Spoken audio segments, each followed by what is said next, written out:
The president's ballroom is back in the headlines tonight, according to a new report, an incredible report from the advocacy group Public Citizen. More than half of the publicly identified donors to the project have pulled in more than $50 billion in new or expanded federal contracts over just the last 6 months.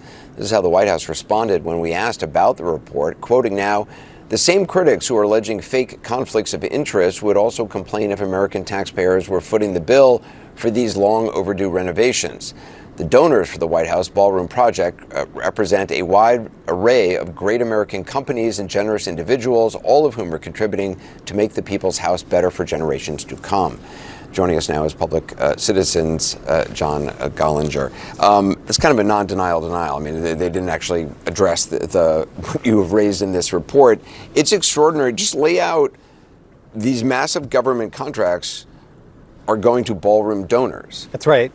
I mean, we found that the donations from these companies to the ballroom are no gift, they're a grift. And we looked at the 27 companies that have been identified as ballroom donors. The White House identified a chunk of them, but news reports had to dig out others, and we think there are more because they've kept a number of these donors. They're allowed to be anonymous. They're allowed under a secret contract that we sued and got from the government. They're allowed to remain anonymous. We actually don't know the full extent of how bad this is, but what we do know, we wanted to dig in on, and we found that of those 27 companies, more than half of them have received huge contracts in the last 6 months since they made their donations, since they were feted at the White House in a banquet, totaling $50 billion. And these are, millions, hundreds of millions, in some cases, many billions of dollars. These are tech companies, these are defense contractors, these are some of the big names that you know, and then there are probably some others that we don't. So it's literally pay and then play. And the idea that, it's very hard. There's not are there paper trails to find? I mean, you were suing for lawsuits, but is a lot of this deal making just done verbally?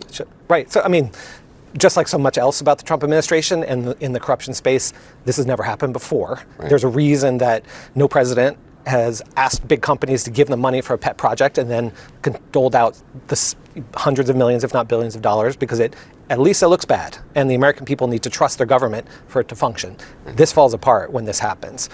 There are paper trails, and we sued to get the secret arrangement of how the money, so it's not just that the money we know was given, but the money has flowed through a charity that we have no visibility into the Park Service, which is weird, and then back into the piggy bank of Donald Trump at the White House. So we are uncovering how the money has flowed. There's a lot of people on those streams at these companies that know a lot, so we're starting to hear from some of them, and get to learn more about how the money was asked for, whether deals were actually made. We don't know if they were, but they might have been. You've also learned about federal enforcement action that had been dropped against some of these companies. That's right. After they donated. That's right. So there's the money, and I would just add that in the last 5.5 years, 2/3 of the companies got $338 billion. So this is a huge amount of money and a lot at stake.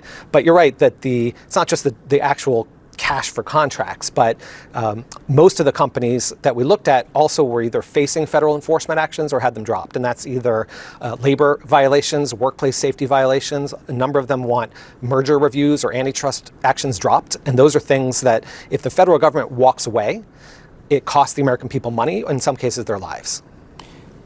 It's incredible. This is incredible. Like you hear about this in past generations and you think, oh, well, that doesn't happen anymore. This seems so blatant. Right. And this one, unfortunately, this happened in front of our eyes, at least the demolition of the East Wing, the demolition of the People's House. So, but the corruption's happened underneath it. Now, the administration has said, President Trump and his spokespeople have said from the beginning, sidestepped the question and said it's a gift.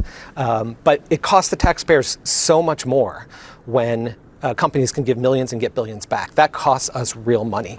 And this is something I think is going to be investigated and potentially prosecuted for a long time to come. Well, it's incredible work that you've done at Public Citizen.